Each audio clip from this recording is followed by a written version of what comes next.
Oke guys, Assalamualaikum warahmatullahi wabarakatuh. Kembali lagi dengan saya Mujahidin di channel Abi Barles. Pada kesempatan kali ini saya akan membawakan alur cerita film Sword of Destiny tahun 2021.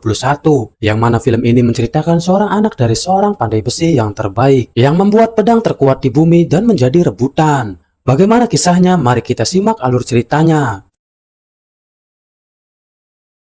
Film dimulai dengan seorang anak laki-laki bernama Meng Yan yang melihat seorang prajurit di tengah hujan lebat. Meng Yan menjadi ketakutan dan segera berlari menemui ayahnya yang sedang membuat pedang. Ayah Meng Yan bernama Meng Zizi adalah seorang pandai besi terkenal di seluruh Tiongkok. Bahkan kaisar memintanya untuk membuat pedang istimewa yang disebut Hanwam. Karena keistimewaan pedang tersebut, banyak orang mencoba merebutnya. Meng Zizi kemudian membuat pedang kuat lainnya yang dinamai Chung Ying untuk melawan pedang ajaib Hanwam. Sementara itu di depan bengkel Meng Zizi, terjadi perkelahian besar antara para pelindung Meng Zizi dan para prajurit. Setelah beberapa saat, Meng Zizi menyelesaikan pedang Chung Ying-nya dan menyuruh Meng Yan melarikan diri dengan membawa pedang tersebut yang masih setengah jadi. Meng Zizi mendorong Meng Yan ke dalam sungai sebelum akhirnya dia ditangkap oleh para prajurit. Pemimpin prajurit bernama Zuhan merebut pedang Hanwam dan membunuh Meng Zizi. Cerita berlanjut dengan Meng Yan yang telah tumbuh remaja dan menjadi nakal bersama teman-temannya, Dalau dan Zuko. Mereka sering mengganggu orang yang lewat di depan tempat mereka nongkrong. Suatu hari ketika mereka mencoba merampok emas dari seorang pria, Meng Yan mengeluarkan pedang Chung Ying-nya. Namun pria tersebut dengan refleks cepat menghentikan Meng Yan, membuatnya tidak berani lagi melawan. Pria misterius itu menyadari pedang yang dimiliki Meng Yan dan menanyakan asal-usulnya. Namun Meng Yan dengan keras kepala menolak memberitahu. Pria itu tidak terlalu peduli dan pergi setelah memberikan Meng Yan sebuah liontin giok. Beberapa saat kemudian, ketiga pemuda itu tiba di sebuah kota disebut Red City. Banyak orang telah menunggu gerbang dibuka untuk masuk ke dalam kota. Namun para penjaga menolak membuka gerbang. Akhirnya seorang pria berpakaian serba putih muncul. Ternyata